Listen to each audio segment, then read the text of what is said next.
प्यारे साथियों, नमस्कार। मैं आपका भाई विशाल उपाध्याय।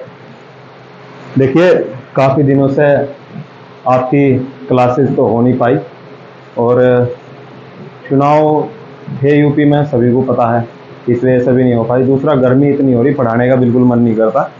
तो लेकिन फिर भी एक हिम्मत करके आपकी क्लासेस शुरू करने का इरादा मैंने बना लिया है। अब चूँकि परीक्षाएं भी नज़दीक आने वाली हैं, शुरू होने वाली हैं परीक्षाएं, और थोड़ा थोड़ा रोज जोड़ करके ही कुछ बड़ा तैयार कर सकते हैं। इसलिए हम अपनी क्लासेस शुरू कर देंगे। दूसरा, कुछ बच्चों का जूनियर असिस्टेंट का एग्ज़ाम भी होगा, उसके लिए भी हम कोशिश करेंगे कि जितना बेहतर या जो भी मैं आपकी सहायता कर सकूँ वो करने का प्रयास करूँगा। देखिए, ना तो मैं कोई विशेषज्ञ हूँ और ना ही कोई विद्वान, बस ये है सहायता। आपस में जुड़ के कुछ आप मेरी करेंगे, कुछ मैं आपकी करूँगा। यही आदान प्रदान और आपस में संवाद बना रहेगा, उसी से बढ़ते चलेंगे कदम से कदम मिला करके। और प्रभु की कृपा रही महादेव की, तो मंजिल भी पाई जाएंगे। चलिए शुरू करते हैं आज की आपकी क्लास हिंदी की। देखिए, इससे पहले 6 या 7 क्लास मैं अपने चैनल पर डाल चुका हूँ, ठीक है। उन क्लास को भी दोबारा रिपीटिशन में ले लेंगे क्योंकि वो 2 महीने पुरानी है। लेकिन यूपीएसआई वाली जो प्लेलिस्ट है, आप उसमें देख लेंगे, शायद समाज तक की क्लास हो रखी है, ठीक है। तो समाज तक की क्लास वहां तक देख लेंगे, लास्ट में हम उन क्लास को रिपीटिशन में ले लेंगे दोबारा। अभी एक नए फ्रेश चैप्टर से शुरू करते हैं। दूसरा, एक चीज और, इस बार जो हम अपने एक तरीका रखेंगे वो ये रखेंगे कि हम पहले थ्योरी अपनी कंप्लीट कर लेंगे, उसके बाद में हम इसकी प्रैक्टिस भी करेंगे, और उस प्रैक्टिस के बाद में प्रैक्टिस के साथ साथ हम अपने जितने भी हमारे शब्द विचार या यूं कह लीजिए वाक्यांश हैं, शब्दांश हैं, वो या तो इन वीडियो के साथ साथ चलते रहेंगे एक पीडीएफ में लेकर के, या फिर क्या नाम एक अलग से उनकी वीडियो हम बना लेंगे। कोशिश करेंगे कि पीडीएफ में ही हम इनके साथ साथ में ही 5वें दिन या 6वें दिन या 4-5 दिन इकट्ठे करके या हफ्ते भर इकट्ठा कर करके शब्दांश जो है किसी एक टॉपिक के, किसी दिन पर्यायवाची ले लिए, किसी दिन विलोम शब्द ले लिए, किसी दिन अनेक वाक्यों के लिए, किसी दिन मुहावरे, किसी दिन लोकोक्तियां, इस तरीके से उन्हें भी साथ साथ अपने कंप्लीट करते चलेंगे। और जो भी बीच बीच में मटेरियल हुआ करेगा किसी भी सब्जेक्ट का, चाहे उसमें पॉलिटिकल साइंस हो, चाहे आपकी हिस्ट्री हो, या जियोग्राफी हो, या फिर कंप्यूटर हो, जैसे कि जूनियर असिस्टेंट में ऐड कर दिया, और पैट का एग्जाम भी आने वाला, तो उससे संबंधित मटेरियल छोटी छोटी वीडियो में हम डालने की कोशिश करते रहेंगे। बीच में मेरा भी एग्जाम था, मेन बात यह भी है कि मुझे अपने भी एग्जाम की तैयारी करनी थी, इसी वजह से क्लासेस मैंने बिल्कुल नील कर रखी थी। करंट अफेयर्स भी कोशिश करेंगे कि कर सकें। तो आज का हमारा जो टॉपिक रहेगा, शुरुआत करते हैं महादेव का नाम लेकर के, और आज का हमारा जो टॉपिक रहेगा वो रहेगा शब्द भेद या शब्द सौष्ठव।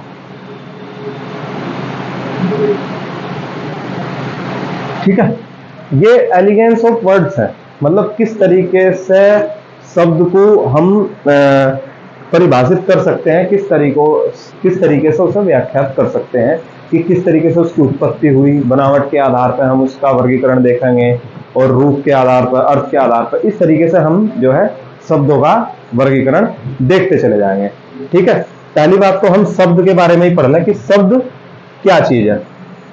ठीक है, देखिए, शब्द क्या है? शब्द जो है वो अक्षरों का समूह, अक्षरों का कह लो, या वर्णों का कह लो, या ध्वनि का कह लो। ठीक है, व्याकरण की सबसे छोटी इकाई है ध्वनि। ठीक है, इसका समूह शब्द कहलाता है। जैसे यदि मैं अपना ही नाम ले लूं विशाल, तो यदि हम विशाल में देखते हैं तो वह जमा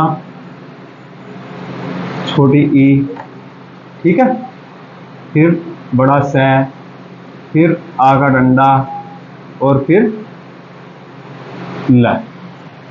इस तरीके से ये मेरा नाम बना है, विशाल।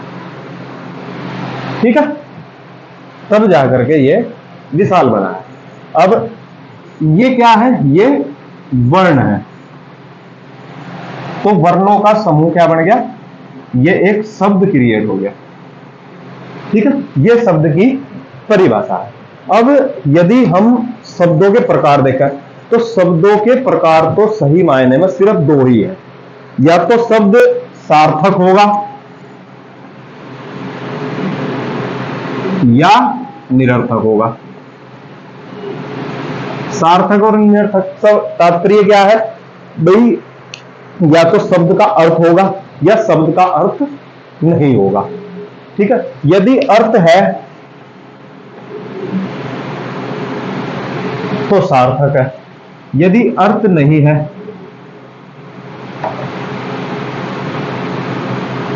तो वो निरर्थक है। अच्छा, सार्थक शब्द तो आप सभी को मालूम भी होगा, जितने भी ज्यादातर शब्द जिसका कुछ ना कुछ अर्थ निकल रहा है, या आम बोलचाल की भाषा में अधिकतर शब्द सार्थक ही है। लेकिन कुछ शब्द ऐसे भी हैं जो निरर्थक है, लेकिन फिर भी यदि वो सार्थक के साथ प्रयोग हो जाए तो वो सार्थक बनने का काम करते हैं। ठीक है, अब जैसे सार्थक शब्दों को हम पहले ले लें, ये पंखा चल रहा है, ठीक है, ये ट्राइपॉड लगा रखा, या ये मोबाइल लगा हुआ है, माइक है, बैग है, ये सब क्या है, ये सार्थक शब्द है। ठीक है, लेकिन निरर्थक जिनका कोई अर्थ नहीं है, जैसे हम अक्सर कर एक आम बोलचाल की भाषा में, अब तो आम हो गए ये शब्द, हम अरे भाई कोई काम वाम है या नहीं, तो काम का तो अर्थ है कार्य, लेकिन वाम का कोई अर्थ नहीं है। तो यो अगर इसे मैं अकेले को प्रयुक्त कर लूं, वाम तो कोई मतलब नहीं, ये निरर्थक हो जाएगा। लेकिन काम के साथ ये एक कार्य और कार्य से संबंधित कार्य शैली को ही ये दर्शा रहा। जैसे शहर वहर घुमाए दिखे, या खाना वाना खा लिया, या ठीक ठाक हो भाई साहब, हम किसी की कुशलता पूछते हैं, ठीक ठाक हो भाई साहब, तो ये ठाक जो शब्द है ये भी निरर्थक होते हुए भी सार्थक के साथ प्रयोग हुआ और सार्थकता दर्शाने का इसने कार्य कर लिया। ठीक है, तो ऐसे शब्दों का भी हम बिल्कुल पूरी तरीके से याद रखते हैं। तो शब्दों को हमने देखा अक्षरों का, वर्णों का या ध्वनि का समूह है। उसके बाद शब्दों के हमने प्रकार देखे, दो ही प्रकार होते हैं मुख्य, तो सार्थक या निरर्थक। ठीक है, सार्थक जिनका अर्थ है और निरर्थक जिनका अर्थ नहीं है। ठीक है, उसके बाद आप एक बार इसे देख लो, जस्ट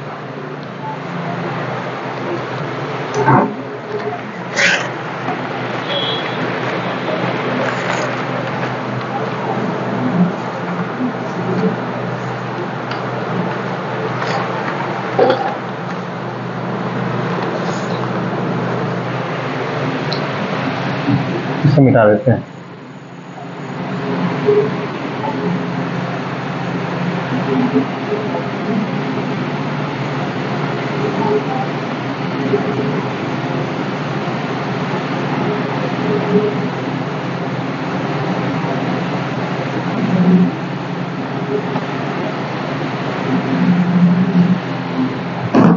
अब देखिए, अब मैं शब्द भेद का जो प्रकार पढ़ाने जा रहा हूं, वो प्रकार आपने पढ़ा हुआ भी है पहले, बार बार हम उसकी बात करते रहे हैं। तो हम पहले देखेंगे बनावट के आधार पर। ठीक है,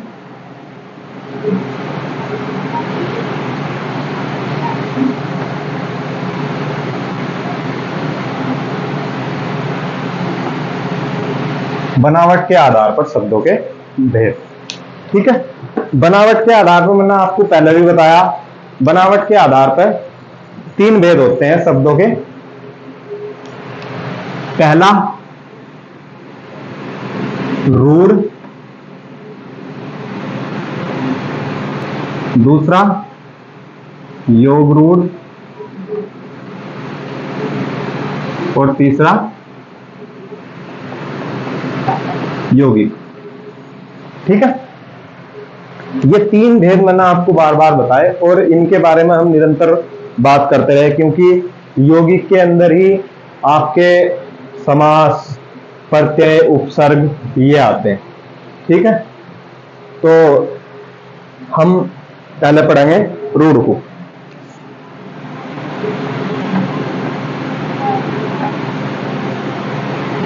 अब रूढ़ के बारे में देख लीजिए। रूढ़ के बारे में एक सीधी सी परिभाषा यदि हम देखें तो रूढ़ वे शब्द हैं जिन शब्दों के खंड नहीं किए जा सकते या वो अपने मूल रूप में ही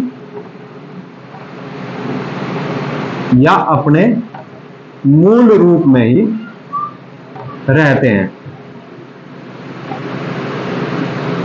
ठीक है, वो अपने मूल रूप में ही रहते हैं। जैसे कि अब जैसे एक शब्द ले लो, दुख ले लो। ठीक है, दुख ले लो या दर्द ले लो या जल ले लो। ठीक है, तो इन शब्दों के यदि हम खंड कर दें, भाई जल का कर दें तो जय जमाल है। अब ना तो जय का कोई अर्थ है और ना ल का कोई अर्थ है। ठीक है, ना तो जय का कोई अर्थ है और ना ही ल का कोई अर्थ है। और जब इन दोनों को हमने जोड़ दिया जल, तो तब इसका अर्थ हुआ जल ही जीवन। ठीक है, जल ही जीवन है और जल को ही बचाना, क्योंकि 2.5% जल है पूरी पृथ्वी पर और इसे ही हम बर्बाद करे जा रहे। तो ये ऐसे शब्द क्या कहलाएंगे? ये रूढ़ शब्द कहलाएंगे। ठीक है, रूढ़ कह लो, प्राचीन कह लो, या खंड नहीं किए जा सकते वो कह लो, या जो बदल नहीं सकता वो कह लो, या जो मूल रूप में ही रहेंगे वो कह लो। एक अंग्रेजी का शब्द है शायद रूढ़, वो भी कुछ इसी तरीके का है। जो जैसे पुरानी परंपराएं हैं उन्हें रूढ़ परंपराएं कहते हैं, या जो पुराने बुजुर्ग हैं, हमारे पुराने बुढ़े हैं, उनकी कोई बात है, ये तो कितने रूढ़ हैं कि मतलब अपनी बात बदल नहीं रहे, आज भी उसी घोंसलों पर चलते आ रहे। तो वो शब्द भी यहीं से ही उत्पत्ति है। ठीक है, तो रूढ़ शब्द को इसी तरीके से अंग्रेजी माध्यम वाले जितने भी बच्चे अगर इसमें जुड़े हुए हैं, अंग्रेजी माध्यम वाले बच्चे भी इस चीज को इसी से अपना जोड़ लेंगे, जोड़ने की कोशिश करेंगे। ठीक है ना, जोड़ने की कोशिश करेंगे। कहाँ किस शब्द को कहां से आया हमें उससे कोई मतलब नहीं, हमें तो सिर्फ अपनी टेक्निक लगानी। ठीक है, तो रूढ़ शब्द का हमने अर्थ समझ लिया कि वो बदल नहीं सकता, अपनी जगह विद्यमान रहेगा। उसके बाद अगला शब्द हमारा योग रूढ़। अब यदि योग रूढ़ शब्दों की हम बात करें तो योग रूढ़ शब्द वे हैं जो जुड़ कर बने। ठीक है, जो जुड़ कर बने, लेकिन अब जुड़ गए तो फेविकोल का जोड़ लग गया। पहले तो वे जुड़ नहीं रहे थे, अब अगर मैं जुड़ गए तो फेविकोल का जोड़ लग गया, अब वो हट नहीं सकता, अब मैं चिपक के। अब अगर उन्हें अलग भी करोगे तो मामला बढ़ने का नहीं, बात बिल्कुल भी बढ़ने की नहीं। ठीक है, योग रूढ़ शब्द, अब इनकी परिभाषा यदि देखें, ये होते तो योगी की हैं,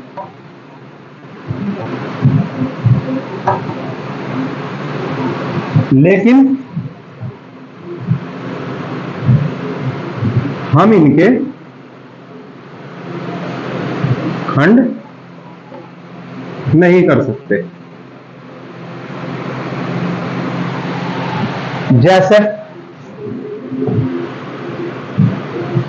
अब जैसे देखो, जैसे जलद, जैसे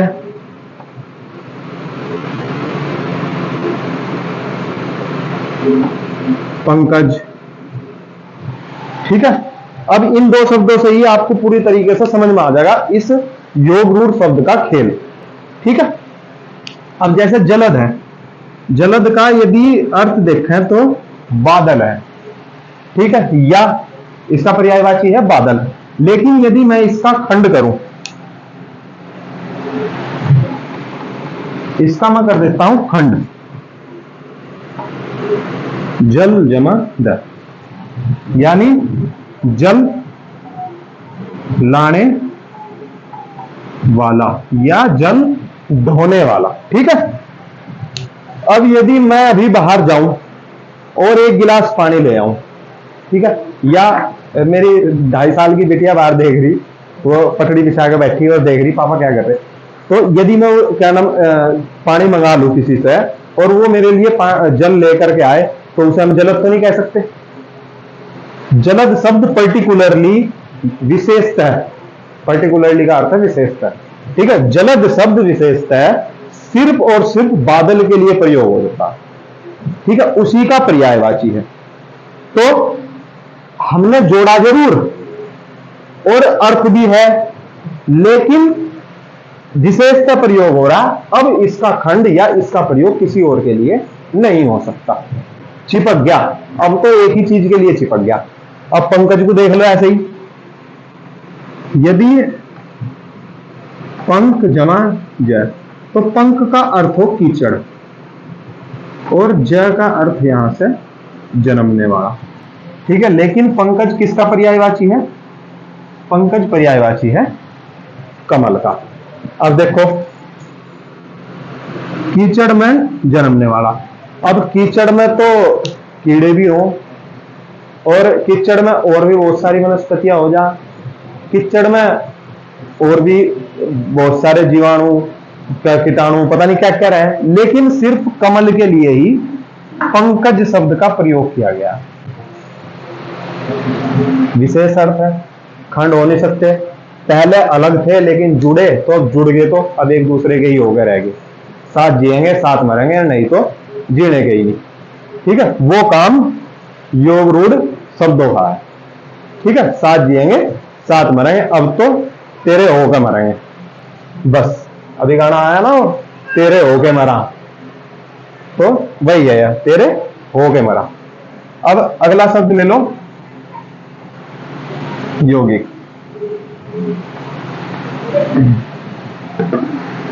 सॉरी, योग रूढ़ मिट गया, उदाहरण से देख लियो। ठीक है, अब अगला शब्द है यौगिक।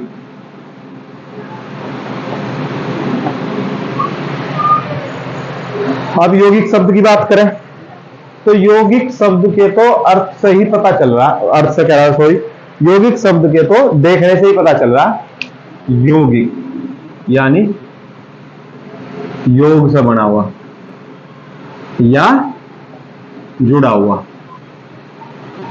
अर्थात इसकी परिभाषा दो या दो से अधिक शब्दों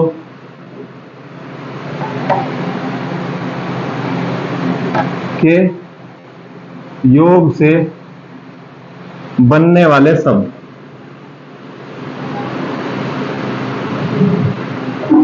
शब्द यौगिक शब्द कहलाते हैं। ठीक है, कई बार हम इन शब्दों की रचना उपसर्ग से भी करें, कई बार प्रत्यय से करें, तो कई बार समास से करें, तो कई बार संधि से भी कर लें।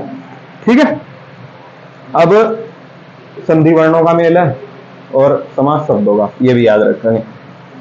यौगिक शब्द भी आपकी समझ में आ गया, दो या दो से अधिक शब्दों से बना हुआ शब्द। जैसे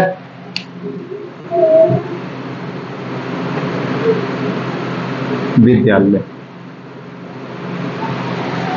विद्यालय ऐसे लिखा जा, किताब में ऐसे है। तो ये मेरा लिखने का जो मतलब था वो इसलिए भी था कि कभी यदि वर्तनी आ जाए और ये लिखा हुआ हो तो ये बिल्कुल सही है, यो द और यह है, ना कि ध। ध्यान रखेंगे इस चीज का। ठीक है, इसीलिए मैंने यहाँ ऐसी ऐसी चीजें छोटी छोटी क्लियर करते चलेंगे हम, जिनमें अक्सर कर गलतियां हो जाती है। ठीक है, किन्हीं भी दो शब्दों को जोड़ दो वो यौगिक बन जाएंगे। जैसे मारपीट,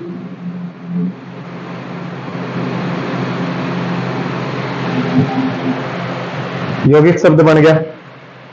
ठीक है, ये हमारे हो गए बनावट के आधार पर। ठीक है, अब इसे लिखो, देख लो एक बार, फिर अगली बात करते हैं।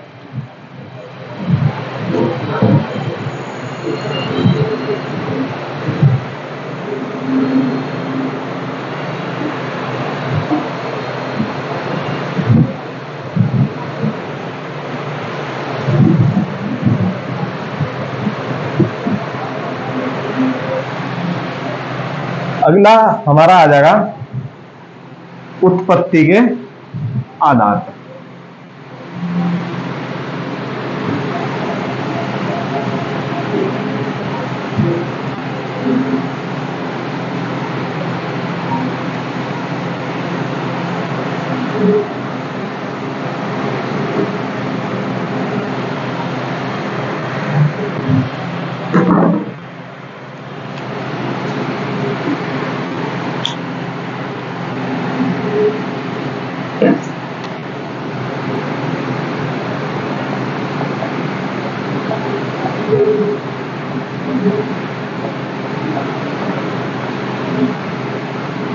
अब देखो, उत्पत्ति के आधार पर, उत्पत्ति का अर्थ क्या है? कहां से उत्पन्न हुए या कहां से आए, या इसका मूल क्या है, क्या वंश है। ठीक है, ये समझ लेंगे यानी इससे, यानी जो हमारे पूर्वज रहे होंगे वहां से हमारी उत्पत्ति हुई, भाई हमारे वंश की उत्पत्ति चली। ठीक है, सभी का ऐसे ही है। तो इसी तरीके से उत्पत्ति के आधार पर शब्दों को हम देखेंगे कि शब्द उत्पत्ति के आधार पर कितने प्रकार के हों और किस तरीके से हम इनसे जुड़े, या ये शब्द व्याकरण से जुड़े। ठीक है, पहला जैसे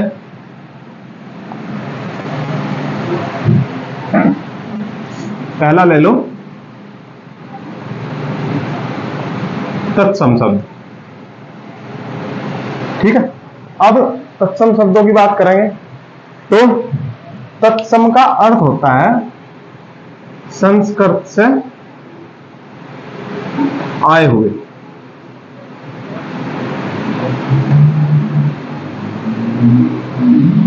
ठीक है, या जुमे शब्द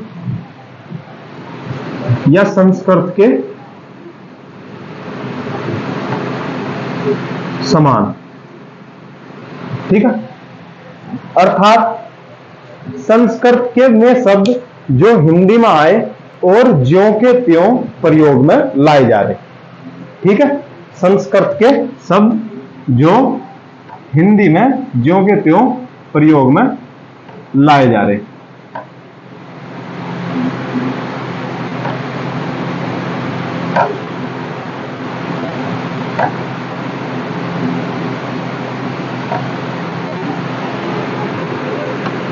उन्हें कहते हैं तत्सम शब्द। ठीक है, अब जैसे अग्नि, आग है, आग को संस्कृत में क्या कहें? अग्नि। जैसे फूल को कहते हैं पुष्प। जैसे अंगूठे को अंगुष्ठ। जैसे 6 को षष्ठ, 8 को अष्ट। तो ये सब क्या है? ये सब तत्सम शब्द है। घी को क्या कहते हैं? घृत, घृत। ठीक है, घी को कहते हैं घृत। तो ये सब क्या है? ये तत्सम शब्द है जो संस्कृत से आए और हिंदी में ज्यों के त्यों प्रयोग हो रहे। ठीक है, उत्पत्ति के आधार पर देख लिया हमने पहला। दूसरा देखेंगे, दूसरा है तद्भव। तद्भव शब्द। अब तद्भव, तद्भव में शब्द है जो या तो संस्कृत से आए और हिंदी में आकर उन्होंने अपना रूप धारण कर लिया और हिंदी के होकर रह गए, या मोड़ तोड़कर उन्हें हिंदी के बना लिया गया, अब वो हिंदी के ही है। ठीक है, जैसे इन्हीं का ही ले लो, अग्नि को क्या कहेंगे? आग। पुष्प को क्या कहते हैं? फूल। अंगुष्ठ को अंगूठा। षष्ठ को 6, अष्ट को 8 और घृत को घी। चाहे इसमें क्षीर जोड़ लो, क्षीर को हम क्या कहते हैं? खीर। ठीक है, ये नए शब्द है जो हमने अपने हिसाब से बना लिए, इन्हें कहें तद्भव शब्द। ठीक है, दूसरा, अब अगला चले तद्भव शब्द के बाद में देशज, और चौथा है विदेशज।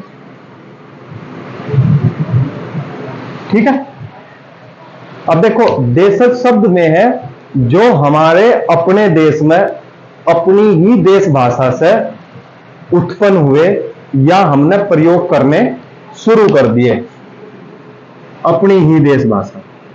ऐसा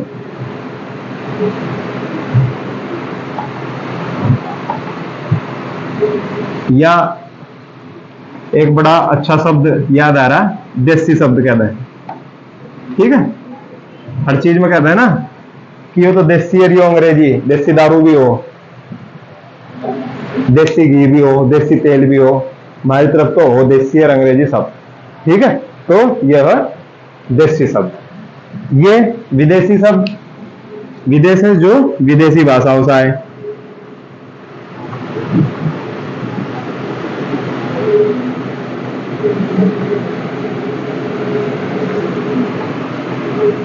अच्छा, इस मामले में हम बड़े होशियार थे, हमने क्या करा, शब्द किसी का भी हो, कहीं का भी हो, कितना ही भारी हो, कितना ही आसान हो, प्रयोग हमने उसे अपने तरीके से करा,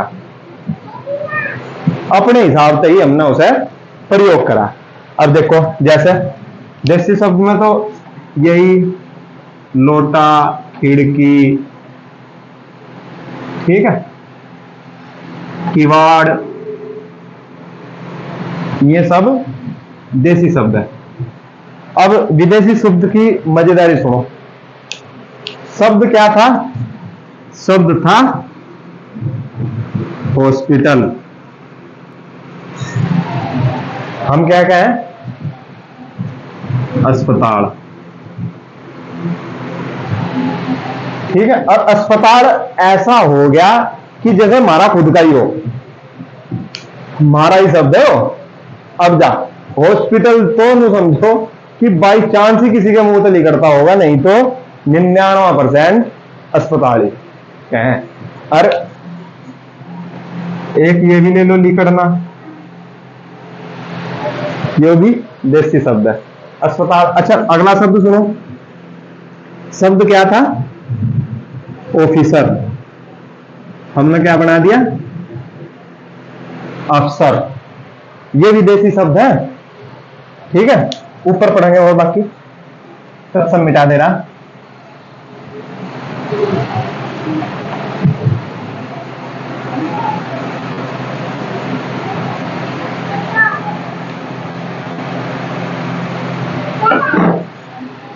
ठीक है, शब्द क्या था? लांटर्न। लेकिन हमने क्या बना दिया?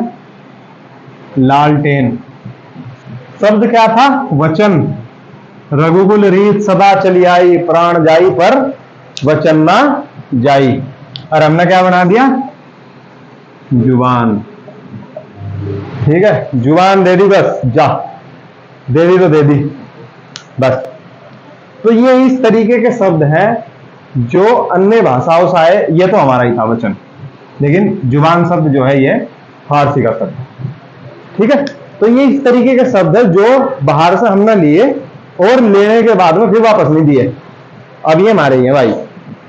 सौगंध फिल्म में वो एक डायलॉग है मुकेश खन्ना का कि हमारी रियासत में आने वालों के पैरों के निशान हो, जाने वालों के नहीं होते, तो वही काम हम भारतीयों का है। यहां आने वाले के निशान तो हैं, पर जाने वाले के निशान नहीं है। बता दो कोई एक भी शब्द हमने वापस भेज दिया हो, सब यहीं के हो गए, सब मारे। ठीक है, तो अगला हम देखेंगे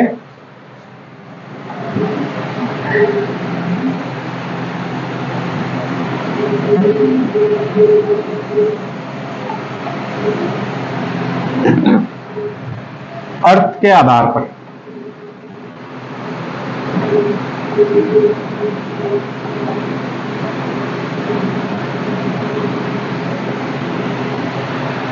अर्थ के आधार पर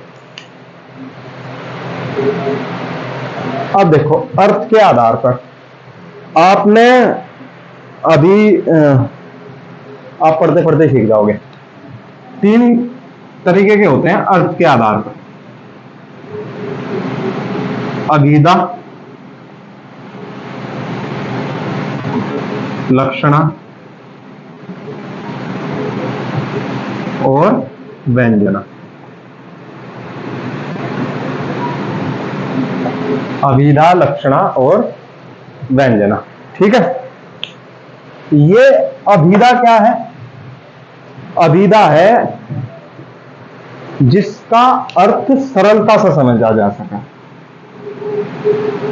सरलता से समझ आ जाए।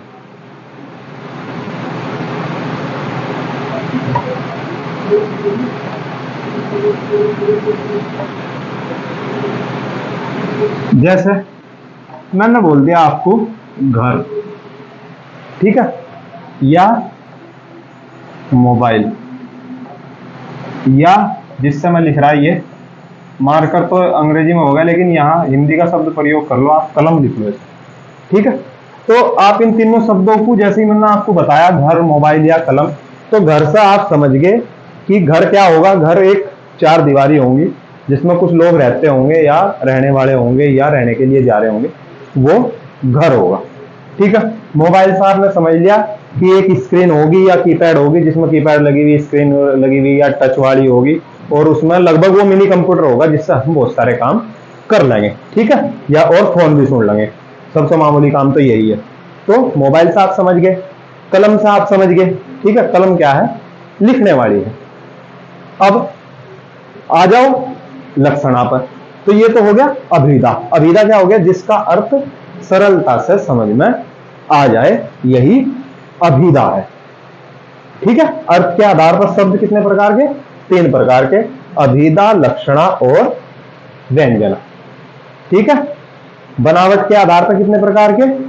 3 प्रकार के: रूढ़, यौगिक और योग रूढ़। उत्पत्ति के आधार पर कितने प्रकार के? 4 प्रकार के: तत्सम, तद्भव, देशज और विदेशज। अब पढ़ रहे हम अर्थ के आधार पर। तो अर्थ के आधार पर पहला क्या है? अभिधा। अभिधा का अर्थ क्या है? अभिधा की परिभाषा क्या है? जिसका शब्द का अर्थ सरलता से समझ में आ जाए, तो उसे क्या कहेंगे? अभिधा। जैसे घर, मोबाइल और कलम। ठीक है, लक्षणा। लक्षणा क्या है? जिसका अर्थ घुमा फिरा का हो। ठीक है, जिसका अर्थ घुमा फिरा का हो, या यूं कह लो अप्रत्यक्ष अर्थ। अप्रत्यक्ष अर्थ हो या घुमा फिरा करके अर्थ दिया गया हो जिस शब्द का, तो उस शब्द को क्या कहेंगे? लक्षणा कहेंगे। ठीक है, जैसे इसका अर्थ देख लेंगे। अभिधा को आप अंग्रेजी में यदि थोड़ा समझने के लिए आप डायरेक्ट भी लिख सको, और लक्षणा को इनडायरेक्ट। ये सिर्फ मैं समझाने के लिए लिख रहा है। ठीक है, कि ये अप्रत्यक्ष रूप में जिसे घुमा फिरा के लिखा जाएगा। जैसे यदि मैं हम अक्सर कर किसी को कहते हैं कोई काम गलत कर दे या किसी से कोई काम बिगड़ जाए, तो उनसे क्या कहते हैं? अबे गधा है क्या। ठीक है, या अब वो तो गधा है, तो हम उसे क्या कहना चाह रहे, मूर्ख कहना चाह रहे या मंदबुद्धि कहना चाह रहे, लेकिन हम उसकी जगह क्या शब्द का प्रयोग करें, गधा का। ठीक है, उदाहरण भी लिख दूं, ऐसा ना हो कुछ बच्चे बाद में वीडियो देखने के बाद में भूल जा, वह तो गधा है। तो गधा का, अब उसे हम क्या कहना चाह रहे, उसे हम कहना चाह रहे मूर्ख या मंदबुद्धि। ठीक है, लेकिन हमने कहा क्या, गधा। अब ऐसा तो है नहीं कि उसके गधा कहते ही चार टांग आ गई हो और एक पूंछ आ गई हो और वो होचुक होचुक करने लगा हो और बाहर ढोने लगा हो, नहीं ना। तो गधा शब्द से हम संबोधित क्या करना चाह रहे, उसे मूर्ख करना चाह रहे। या हम किसी को कहते हैं जिसमें ताकत ज्यादा हो, उसमें तो हाथी जैसी जान है भाई, है। तो ऐसा तो है नहीं कि वो हाथी हो गया, लेकिन हमने उसकी ताकत से कंपेयर कर दिया उसे हाथी से। इसका मतलब हम ये कहना चाह रहे हैं कि उसके शरीर में बहुत ताकत है। ठीक है, तो यहां गधा शब्द लिखा हमने, लेकिन इसका अप्रत्यक्ष रूप क्या निकला, अप्रत्यक्ष अर्थ मूर्ख या मंदबुद्धि। तो यहां गधा शब्द क्या हो गया, यहां गधा शब्द हो गया लक्षणा। ठीक है, गधा शब्द क्या हो गया, गधा शब्द हो गया लक्षणा। अब आ जाते हैं व्यंजना पर। व्यंजना, यार मैं पानी पी लूं पहले, गला सूख गया, 1 मिनट इसे तब तक के लिए आप देखो।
पता नहीं था इतना लंबा बोलना पड़ जाएगा, या बोल दूंगा पहले ही दिन, कल से बोतल रख लाएंगे। ठीक है, अब व्यंजना, व्यंजना को हम देखें तो व्यंजना भी लगभग कुछ ऐसा ही है, जिसमें हम बात तो कुछ कहेंगे लेकिन उसका अर्थ कुछ होगा। मतलब ना तो उस डायरेक्ट ही है ना इनडायरेक्ट ही है, बात ही पूरी की पूरी बदल दी जाएगी। ठीक है, जैसे यदि हम सपोज करो कोई शिकारी हैं, 2-4 लोग शिकार पर गए, तो हम क्या कहेंगे, बात तो कुछ है लेकिन उसका अर्थ कुछ निकलता। ठीक है,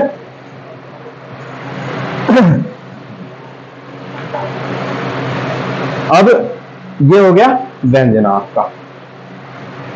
या यूं कह लो कि जैसे कोई 2 चोर हैं आपस में, चोर आपस में बात कर रहे, बहुत अंधेरी रात होगी भाई साहब, तो वो क्या कहना चाह रहे, वो कहना चाह रहे कि ये रात जो है चोरी के लिए बिल्कुल बेस्ट होगी, अब हम अपना काम डाल सकें। ठीक है, ये हो गया व्यंजना। अब रूपांतर के आधार पर देख लो या रूप के आधार पर देख लो। तूफान आ गया तो जल्दी जल्दी कर लेंगे, 2 ही हेडिंग है।